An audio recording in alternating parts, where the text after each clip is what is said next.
भी tax expert हैं। बहुत शुक्रिया इब्राहिम साहब, आप तब तक कीमती वक्त दिया। इब्राहिम साहब, जराए हैं कबल अज़ वक्त है, जब बजट पेश होगा तब हम देखेंगे। तखमीना टैक्स का रखा जा रहा है 11,000 अरब रुपए यानी 11 खरब।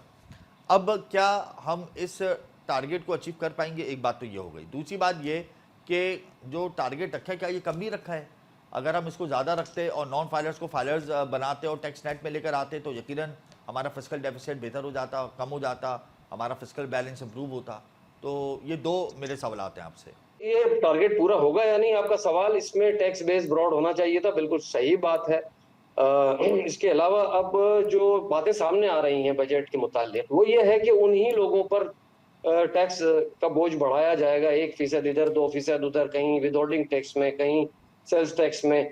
इस तरह से करके किसी ना किसी तरह टारगेट पूरा करने की कोशिश की जा रही है। यानी मजीद बोझ और डाला जाएगा कॉर्पोरेट सेक्टर पे, सैलरीड क्लास पे। इशू किया था SRO 350 इसी मकसद से था कि चलें जी, ये गलत इनवॉइसेस होती हैं या फ्लाइंग इनवॉइसेस होती हैं, उसको रोका जाए। मुख्तलिफ उसके हरबे उन्होंने लगाए हैं। कमर्शियल इंपोर्टर्स को उन्होंने बिल्कुल ही अपाहज कर दिया है, मैं तो ये कहूंगा, तो क्योंकि वो अब वो तो सीज कारोबार कर कर ही दिया नहीं। ना, SRO 350 जो है वो तो सीज कर दिया है फिल वक्त पीएम की हिदायत नहीं, पे। सीज किया है, लेकिन अब जो इस वक्त जो सेल्स टैक्स के रिटर्न्स फाइल नहीं हो पा रहे हैं अभी भी जी सिस्टम के अंदर।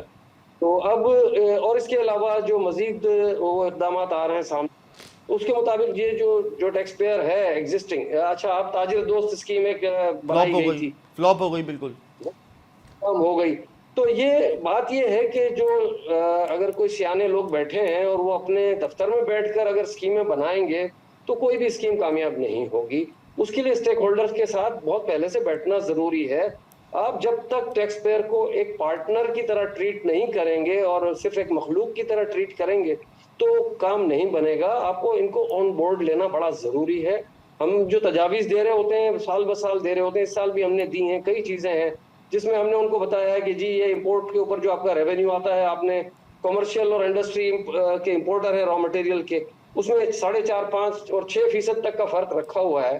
तो जाहिर है कि उसमें चोरी ही होनी है, लीकेजेस ही होनी है, स्मगलिंग रुक नहीं पा रही। देखिए, मुल्क में वसाइल बहुत हैं, सब कुछ हो सकता है, टारगेट भी पूरा हो सकता है, इंटेंशन और विल होना चाहिए। इस वक्त टैक्स बेस ज्यादातर दारोमदार इनका इनडायरेक्ट टैक्सेस पर है।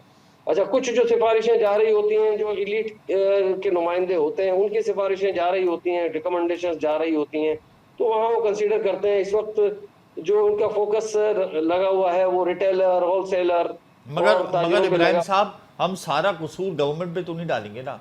थोड़ा बहुत बल्कि अच्छा खासा कसूर बिजनेस कम्युनिटी का भी है। इनफेक वॉइसेस बनाते हैं, अंडर इन्वॉइसिंग करते हैं, ओवर इन्वॉइसिंग करते हैं। तो हमारी बिजनेस कम्युनिटी भी तो पीछे नहीं है ना। हुकूमत के शाना बशानी चल रही है टैक्स चोरी में और टैक्स गफलों में। पूरी दुनिया में बिजनेसमैन की कोशिश होती है, ये ह्यूमन नेचर है, इंसानी तो फितरत फिर है, हम वो छोड़ टैक्स देना दें नहीं। बिजनेसमैनों को, क्योंकि ह्यूमन नेचर है, ह्यूमन एरर है, फिर हम छोड़ दें। उसका तरीका ये है कि आप टैक्स रिफॉर्म्स, पॉलिसी मेजर्स, आपके पास सारे टूल्स हैं। आपको टोटल डिजिटाइजेशन कर देनी चाहिए। जितना आपका स्टाफ है 24-25 हजार लोगों का, उसकी जरूरत भी नहीं है। डिजिटाइजेशन के जरिए आपके पास, बल्कि अब एफबीआर पाकिस्तान के अगर कमर पास कसता है तो फिर बिजनेसमैन चीखने शुरू कर देते हैं कि हमें एफबीआर हैरिस कर रहा है। अब अगर हुकूमत कमर अभी कस्ती है तो फिर एफबीआर के ऊपर एफबीआर की शामत आ जाती है। इधर एफबीआर थोड़ा सा पीछे जाता है तो टैक्स चोरी बढ़ जाती है। तो ये तो गठजोड़ है ना। फिर तो नहीं हो सकता मसला हल। मैं आपको एक बात कहूंगा कि जी हुकूमतें कितनी आती और जाती रहेंगी, FBR अपनी जगह पे वही होता है, वही लोग होते हैं। और वो चाहें, अगर इंटेंशन हो, सारा कुछ हो सकता है। It's a question of management. आपके थोड़ा बहुत ऊपर नीचे होता है पॉलिटिकल प्रेशर की वजह से, लेकिन अगर करना चाहें सब कुछ हो सकता है। स्मगलिंग रोकना चाहें तो ताजिर नहीं रोक सकता उसको, उसको फोर्सेस रोक सकती हैं, वो जिम्मेदार इदारे हैं, वो रोक सकते हैं।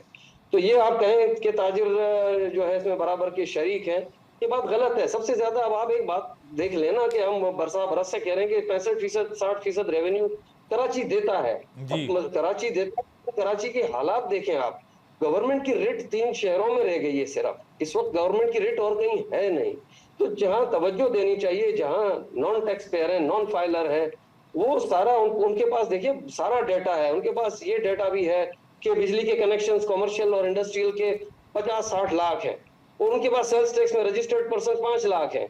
आपके पास तो डेटा मौजूद है। अगर कोई शख्स बिजली का मीटर लगा के बैठा हुआ है और आपका रजिस्टर्ड नहीं है आपके पास, रजिस्टर करो। अच्छा, कैसे ये बताएं मतलब इब्राहिम आप साहब, ये बताएं कि अपकमिंग बजट में कौन कौन से टैक्सेस हम्म, एड ऑन हो सकते हैं, कौन कौन से टैक्सेस का रेशो इंक्रीज हो सकता है, जरा क्या कहते हैं आप? इसमें इसमें जो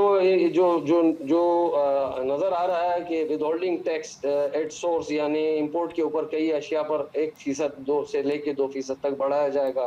कस्टम्स ड्यूटी 1%, 1.5%, क्योंकि जितनी इंपोर्ट है उस लिहाज से तकरीबन 50 अरब से लेके 55 अरब डॉलर तक की इंपोर्ट है कम अज कम। जी, तो 1% भी बढ़ा के कई अरब उनको मिल सकते हैं।